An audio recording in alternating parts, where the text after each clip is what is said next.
नीतीश कुमार के बेशर्म बोल उनका पीछा नहीं छोड़ रहे हैं। माफी नाकाफी लग रही है, बात संस्कार तक पहुंच गई। खुद का सियासी नुकसान हुआ तो इंडिया गठबंधन पर भी बट्टा लगाए। केंद्रीय मंत्री स्मृति ईरानी ने कांग्रेस और इंडिया गठबंधन को भी इसमें घसीट लिया। स्मृति ईरानी ने कहा कि ऐसे मामलों पर कांग्रेस कुछ बोलती क्यों नहीं है।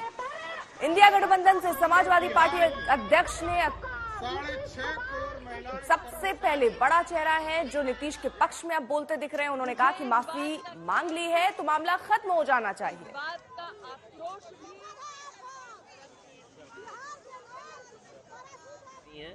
अब उन्होंने खेद दुख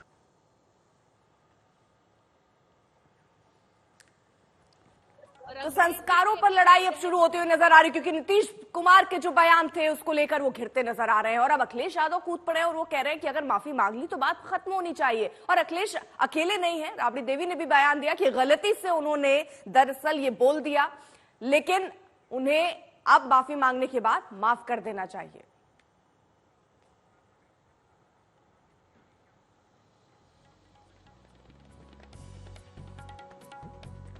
तो अब आगे हो क्या सकता है? दरअसल नीतीश कुमार ने जिस तरह बेशर्म बोल बोले उसके बाद वो घिरते चले आए और 24 घंटे के अंदर उनको ये समझ आ गया कि उन्हें माफी मांग लेना चाहिए और इसीलिए उन्होंने माफी भी मांग ली। लेकिन अब फिलहाल आगे क्या? बेशर्म बयान पर माफी क्या काफी है? नीतीश को क्या इससे सियासी झटका लगेगा? इंडिया गठबंधन के साख पर क्या बट्टा लगता हुआ इस बयान से नजर आ रहा है? ये भी बड़ा प्रश्न है। और बीजेपी को अब एक बड़ा मुद्दा मिल गया है, इसीलिए बड़े नेता स्मृति ईरानी से लगाकर तमाम नेता इशारों में निशाना साध रहे हैं कि अब महिलाएं नीतीश कुमार को माफ नहीं करेंगी, न बिहार की जनता माफ करने वाली। लेकिन किस तरह बयानों की बौछार हो रही है, सुनिए। मुझे इस बात का खेद भी, इस बात का आक्रोश भी, और अंग्रेजी में एक शब्द है डिस्गस्ट, कि नीतीश कुमार इंडिया अलायंस के संस्कारों का परिचय देते हुए देश की महिला के बारे में जिस प्रकार से अभद्र बात बोल चुके हैं, ना कांग्रेस पार्टी ने खंडन किया, ना इंडिया अलायंस के किसी भी नेता ने खंडन किया। क्यों बार बार महिला के चरित्र और महिला संबंधी ऐसी घटिया बातें जब इंडिया अलायंस के नेता करते हैं तो सांप सूंघ जाता है कुछ लोगों को। नीतीश कुमार जी से जो बातें निकल कर के आई हैं, उन्होंने उस बात के लिए खेद और माफी मांग ली है।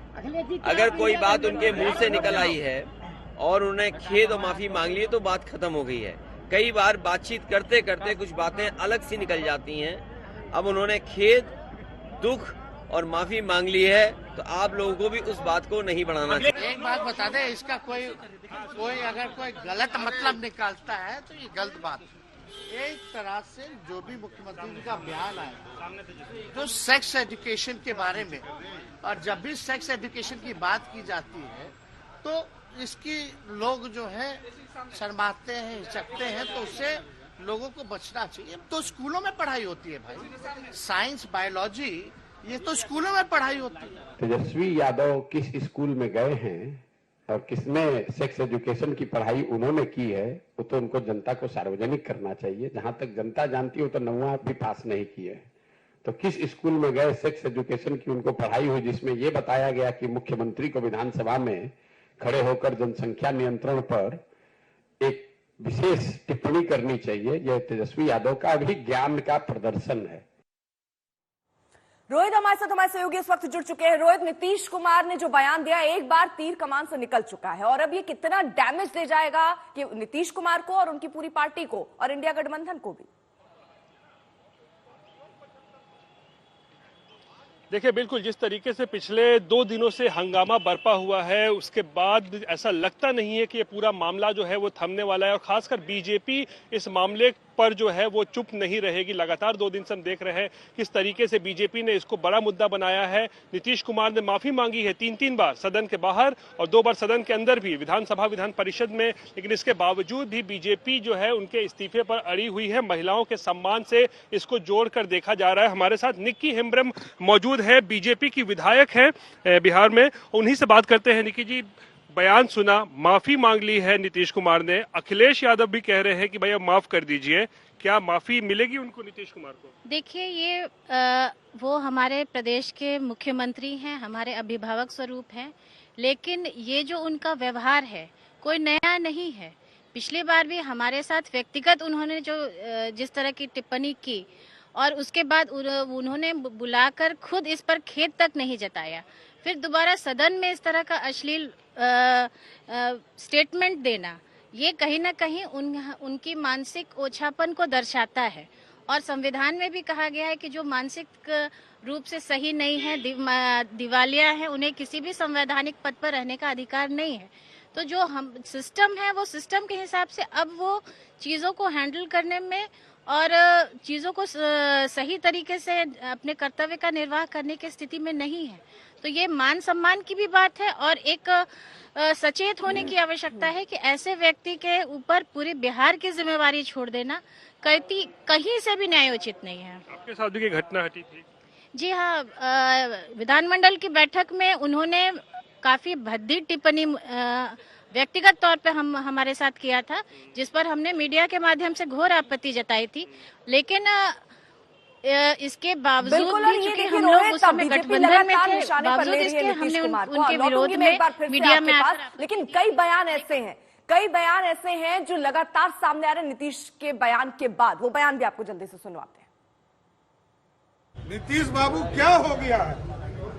जब तक हम लोगों के साथ थे तो आप तो अच्छा बर्ताव कर रहे थे लोग। क्या हो गया है? ये राजद के साथ, कांग्रेस पार्टी के साथ आप जाने के बाद आपकी स्थिति गड़बड़ा गई है। दोनों सदन में जिस तरह उन्होंने कहा, हमारी जो बहनें माननीय सदस्य हैं वो तो शर्मसार हो गई। लोकतंत्र में इससे बड़ा दुर्भाग्य कुछ नहीं हो सकता। 2025 होते होते नीतीश कुमार जी ने 20 लाख का अगर वादा किया है तो 20 लाख 100 होगा, 20 लाख में एक कम नहीं होगा, ये वादा। तो ये उनसे जरा पूछिएगा। आएंगे, बड़का बड़का टोपी लगा के बैठे रहते हैं लोग, मुरेठा भी बांधे रहते हैं। बड़का मुरेठा बांध के हमें दिन का है कि जो नेता है वो मुरेठे बांध के दिन भर घूमता है, तो नहाता है तो मुरेठवा खोल के नहाता है कि मुरेठवा पहनने आता है। क्या वजह है ये जांच के बाद ही पता चलेगा।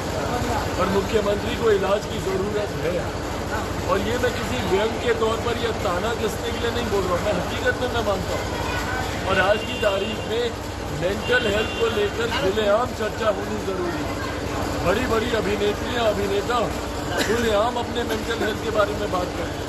ऐसे में एक उम्र दराज मुख्यमंत्री सिर्फ सत्ता के लालच में अपनी बीमारी का इलाज ना कराएं, ये गलत है। इलाज होना चाहिए। और भाई अब मैं मानता हूँ कि मेरे मुख्यमंत्री थक चुके हैं, अब उन्हें आराम की जरूरत है। मुख्यमंत्री ने जो बात कही कि कैसे महिलाओं को, ठीक है मुख्यमंत्री का तरीका हो सकता है बात करने का, गलत है, लेकिन क्या इस देश में कॉन्डोम का प्रचार नहीं होता है? क्या देश में सेक्स एजुकेशन के प्रति लोगों को चर्चा नहीं होती है? वो व्यक्ति अगर कुछ ऐसा बोल भी दिया जिससे उनको लगा कि अगर ये उचित नहीं लगा लोगों को, तो उन्होंने क्षमा भी मांगा। उसके बाद भी भारतीय जनता पार्टी के लोग ये कर रहे हैं।